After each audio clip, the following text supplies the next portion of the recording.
alim ulama, masyarakat, para pelajar, lebih-lebih lagi para musbidah, para bupati kepala daerah, dan rekan-rekan beliau dari kepolisian dan kemikiran dan keseluruhnya. Dan ini kami atas nama keluarga mengucapkan terima kasih yang sebesar-besarnya dan mengucapkan jazakumullah khairan jazakumullah khairan. Selanjutnya para hadirin terhormat, atas segala sebutan-sebutan daripada bapak-bapak yang dimulai daripada sebutan para madrasah, wakil madrasah atau ketua, dan juga mungkin terhitung secara a priori daripada madrasah yang lainnya yang bersifat tumpah menjadi yang lainnya, yang kesemuanya saya yakin dan percaya ikut bersedia hati, berpilu hati antara sangkawa maupun madrasah yang lainnya seperti di dalam acara lainnya. Maka ini saya mengucapkan terima kasih atas segala doa sembahyang mudah-mudahan Tuhan terima dan diterima sehingga almarhum Hadrat Syekh Al-Mukarram mendapat rahmah maghfirah yang seluas-luasnya. Dan terhormat salah satu amanat di antara beliau yang beliau sampaikan dengan kepada saudara penghulu Haji Bersyukur dan syukur menyampaikan kepada saya untuk minta sampaikan kepada seluruh para masyarakat, terutama para hadirin yang ada pada saat ini hari, yaitu beliau minta sampaikan minta ampun dan maaf segala hal dan tergerak beliau di masyarakat Indonesia. Jadi beliau minta ampun dan maaf.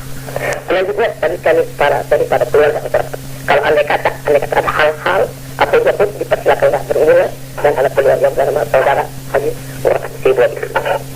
Selanjutnya para sahabat sekalian itulah terima kasih sebesar. Demikianlah dengan berakhirnya sambutan atas nama keluarga yang disampaikan oleh Al-Mukarram Kiai Haji Salman Jalil, maka berakhirlah upacara pemakaman almarhum Kiai Haji Anang Sarani dengan reporter Rapidun Sleman. Sebelum kita mengakhiri acara ini, bagi reporter pada saat ini kami akan memperdengarkan kembali atau menjadikan satu kenang-kenangan yang abadi bagi para pendengar yang terhormat rekaman ceramah penerangan agama yang disampaikan oleh Kiai Haji Anang Sarani semasa beliau masih hidup. Dan untuk ini kita hanya sekedar untuk mengenangkan kembali suara yang beliau paparkan, apa yang tergores dalam benak hati nurani beliau yang nantinya akan kita jadikan satu bahan pengetahuan bagi kita yang masih hidup. Cari oleh kamu akan kawan dahulu sebelum kamu mencari akan jalan. Waltamisud dar qabla dar, kamu cari iltamisul jar, kamu cari jiran sebelum kamu mencari akan apa? Rumah. Artinya apabila kita merantau dalam satu daerah manapun, sehingga kita lebih dahulu mencari kawan, orang yang baik dulu. Karena kawan yang baik itu selalu memberikan petunjuk kepada kita kepada jalan-jalan yang baik. Kalau kita mencari jalan, lalu kita mengambil akan kawan sembarangan, terkadang kawan yang petunjuk itu menyesatkan kepada kita, sehingga membawakan kecewa bagi kita. Maka dengan sebab itu Nabi mengatakan, kamu cari kawan dahulu yang baik sebelum kamu mencari akan jalan, dan kamu cari jiran yang baik sebelum kamu mencari akan rumah. Semacam kita hendak membeli rumah, harus orang itu tadi ditinjau lebih dahulu kan jiran-jirannya. Atau kita hendak menyewa rumah, harus keadaannya jirannya itu dulu kita tinjau dahulu, baru kita meninjau akan apa? Rumah-rumah. Atau kita hendak membeli tanah, harus kita dulu meninjau akan jiran-jiran yang tatayan-tatayan tanah itu. Karena apa? Karena terkadang kita masalah menukar rumah atau menyewa rumah, terkadang si jirannya itu orang yang tidak baik, sehingga terganggulah ia dalam diam dalam itu rumah tadi, sebab dengan jiran itu mengganggu dalam keamanan baginya. Semacam masalah ya, kalau ia bat dada tapi atau andap satu barang, sehingga jarannya itu selalu mengambil, mencuntani atau mengkhianati. Dan demikian juga apabila kita membeli akan tanah, terkadang jarannya itu tetayan itu tukang kakap. Jadi orang itu tadi, wah ujarnya, aku tak salah benar menukar rumah ini, atau tak salah benar aku menukar tanah ini. Apa sebabnya? Jarannya kada baik, sehingga aku dalam menandak satu barang kada patah antang hingga hilang. Dan demikian juga tanah nah aku beli tadi, sehingga jaranku saban-saban tahun malalar, sehingga di sana membawakan penyesalan di belakangnya. Maka dengan sebab itu kata Nabi, tinjaulah dahulu jaran-jarannya sebelum maka kamu mengambil akan apa sikap kamu akan dibeli itu rumah atau disewakan itu rumah. Dan demikian juga tanah semacam itu juga. Dan lagi dikatakan oleh syair, wahzar musahabatal laimi fa innahu yu'di kama yu'di sahih al-ajrabu waqtar sadiqaka waqtabirhu muhadiran innal qarina bil muqarani yunsabu idza kunta fi qaumin fasahib khiyarahum wala tashabil arda fatarda ma'arradi anil mar'i la tas'al wasal an qarinihi fa kullu qarinin bil muqarani yaqtadi. Artinya, wahzar musahabatal laim, kamu takuti jangan bersahabat orang yang jahat. Fa innahu, maka bahwasanya orang yang jahat tadi yu'di, membawakan, menjalar kepada kamu kama yu'di sahihal ajrabu, semacam menjalar orang yang sehat akan orang yang kurang. Artinya orang itu menjalarnya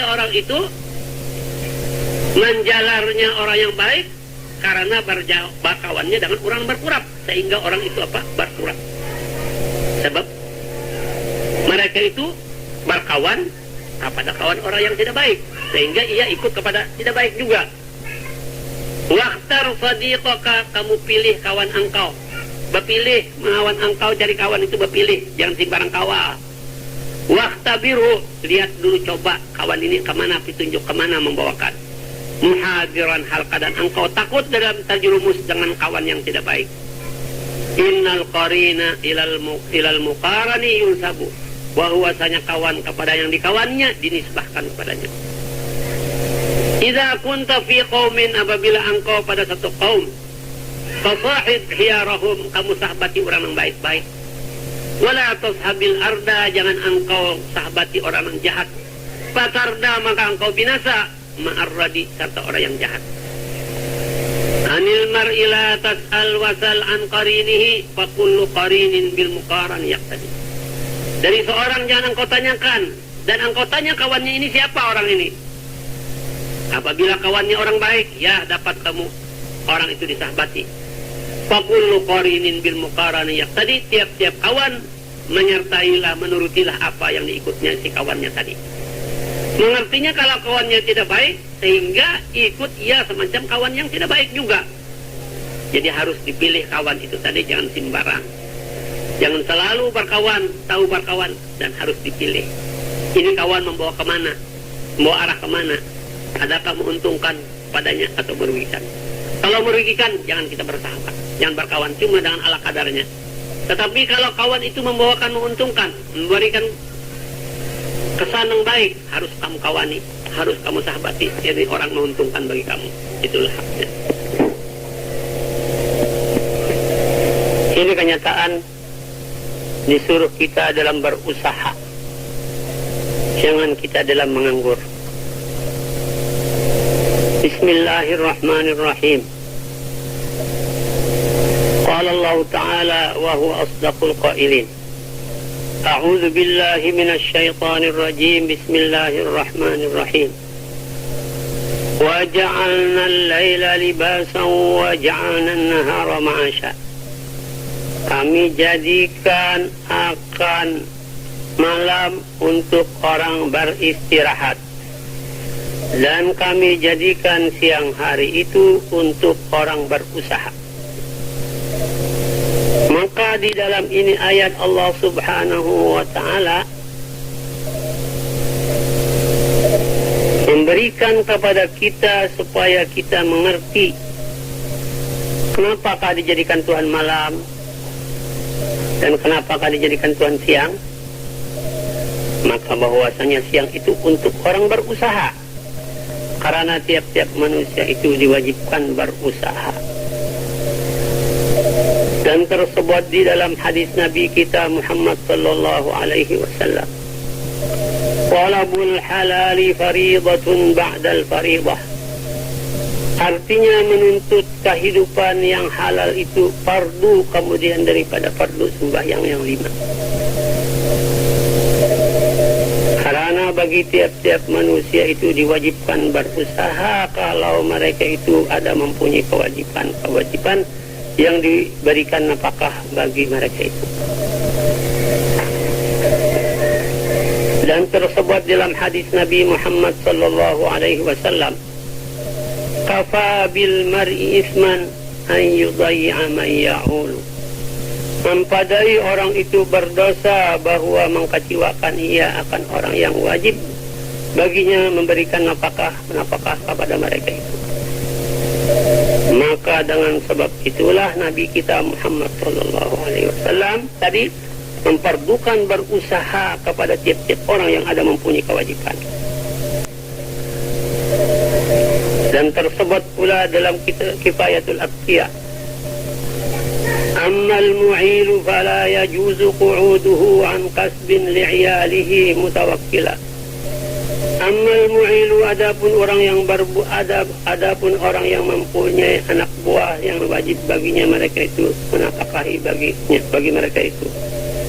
Fala yajuzu qu'uduhu an kasbin, maka tidak boleh berdiam, berduduk, meninggalkan berusaha. Li'iyalihi, untuk anaknya, mutawakkilan, bertawakal, tidak berusaha, rezeki akan datang aja ujar. Maka mereka itu tadi tidak diharuskan diam menganggur dengan ada mempunyai kewajiban. Dan tersebut pula qila li Ahmad, ma taqulu fi man jalasa fi baitihi aw masjidin wa qala la a'malu syai'an hatta ya'tini rizqi. Faqala Ahmad, hadha rajulun jahilal ilma, ama sami'a qala an-nabiy sallallahu alaihi wasallam, inna Allah ja'ala rizqi tahta zilli rumhi. Dikatakan orang bagi Imam Ahmad, ma taqulu, apa engkau kata, iman jalasa, pada orang yang berduduk fi baitihi, di rumahnya dengan tidak berusaha, au masjidin, duduk di dalam masjid saja beribadah dengan tidak menghiraukan akan berusaha untuk kewajiban anak buahnya.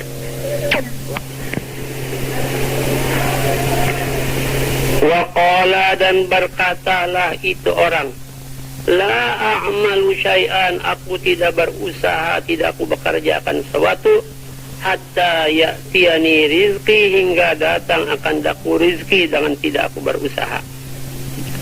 Faqala Ahmadu, maka berkata Imam Ahmad, hadza rajulun, inilah satu orang laki-laki, jahilal ilma, jahil dia akan ilmu. Ama sami'a, tidakkah mendengar itu rajul tadi, qaulan Nabi sallallahu alaihi wasallam, perkataan Nabi kita Muhammad sallallahu alaihi wasallam, innallaha, bahwasanya Allah subhanahu wa ta'ala, ja'ala rizqi, menjadikan akan rizkiku di bawah bayang-bayang tumbakku. Mengertinya, artinya dengan berusaha itu ialah selalu orang itu mendapat akan apa yang dituntutnya itu, tidak dapat sedikit, tidak dapat banyak, sedikit pun hasil juga. Nah, itulah daripada keadaannya disuruh kita dalam berusaha. Tetapi dalam usaha itu banyak yang diberikan Tuhan kepada Nabi Allah Adam.